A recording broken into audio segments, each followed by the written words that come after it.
Hey everyone, I'm going to show you here what the face frame clamping system comes with. I'm going to do this in a few segments to show you what it comes with, how to assemble, and how it goes onto your table. We'll start here with what you get when you order. You're going to get one long box with a lot of heavy, longer components, and then another box that's going to come in with all of the other clamps and other fittings and screws that you need, hoses for the system. Right here we have your linear rails that will go onto your table. This is part of the main assembly. You have your clamps, whether you go with the Pro kit, which will come with 4 clamps, or the starter kit, which will just come with 2 clamps. That are the 2 different kits available now. You'll get the coil hoses that you'll use, a long length of hose to cut as needed, your 2 support arms, and then you'll get a bag that's full of a bunch of fittings to assemble. So that's what you'll get for your whole kit, and now we're going to go into how to assemble all of this. Meta, stop the video. Okay, now when it comes to assembling the parts, out of all your fittings and everything in the bag, you're going to want to take out your regulator.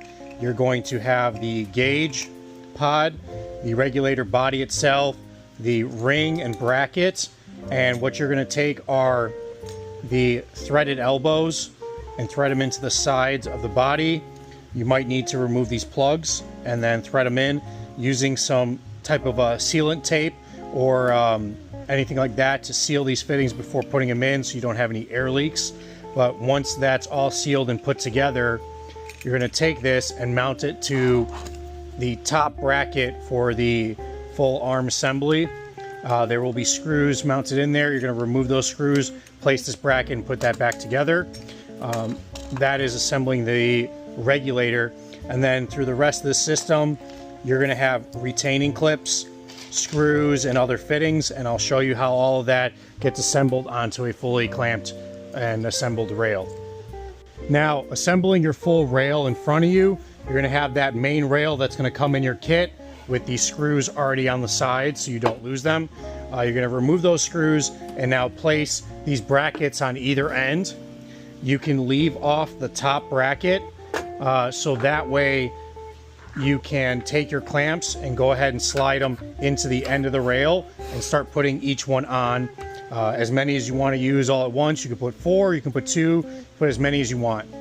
After that, you're going to take the full length of your hose, run it along the top of the rail, and let it extend out further because you'll snip it down.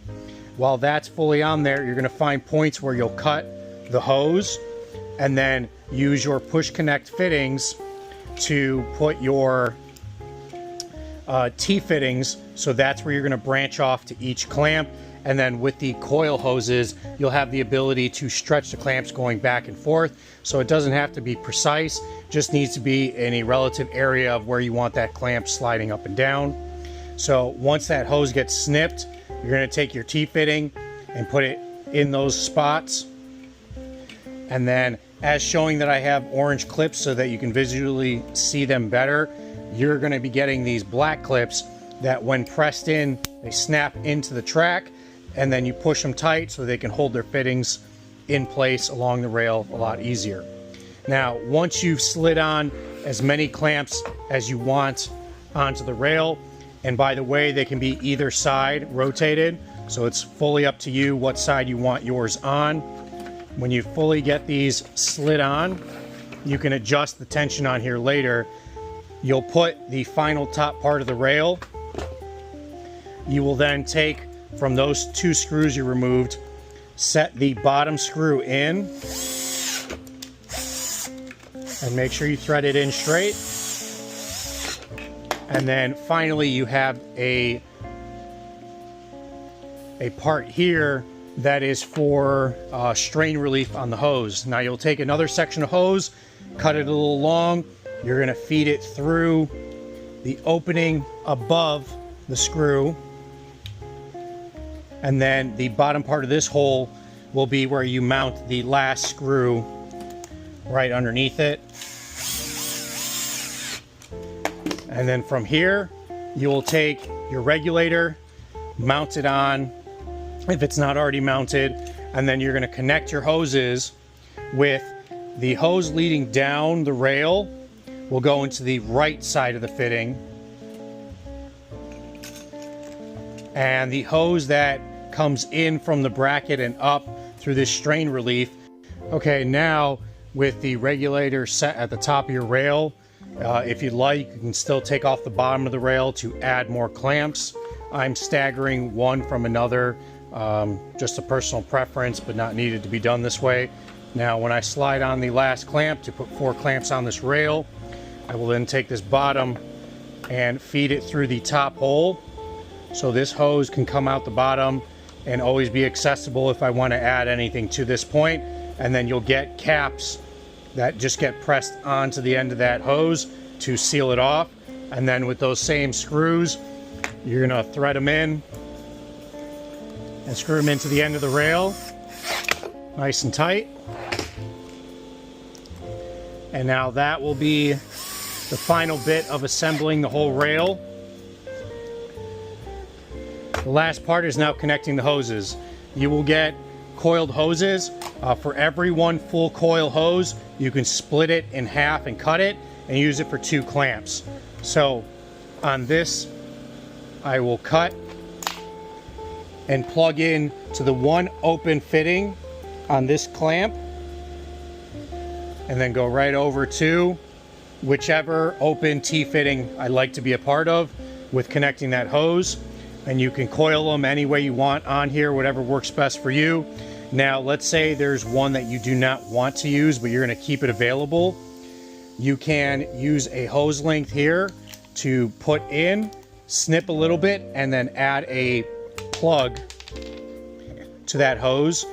So that way you can plug it off and have it always ready whenever you do want to connect something else. But for now, these parts just get connected, and then I will show you the whole assembly on the table next. Okay, now I'm going to show you in this video how to add these rails to your table. Now, when working with your table and setting up the rails, you have 2 kind of components. You have your linear rails, and then you also have these spacer strips. And these spacer strips, once done with them, they can still be useful, and I'll show you that in that side piece. But for the main part of your table, when you look at the instructions on the website, you have your 4-foot wide sheet right here, or 5-foot. It's still going to be the same regardless. You're going to want to rip a 3-inch wide and double up 3/4 so you get 1.5 inches right here. And you're going to set your rail on this bottom strip first.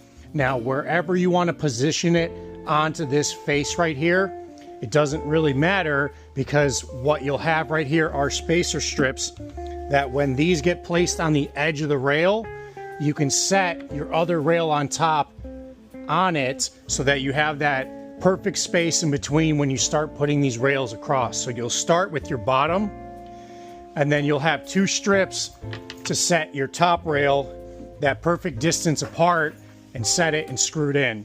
In your kit will come with a bunch of screws to screw your rail in so that you can set that across.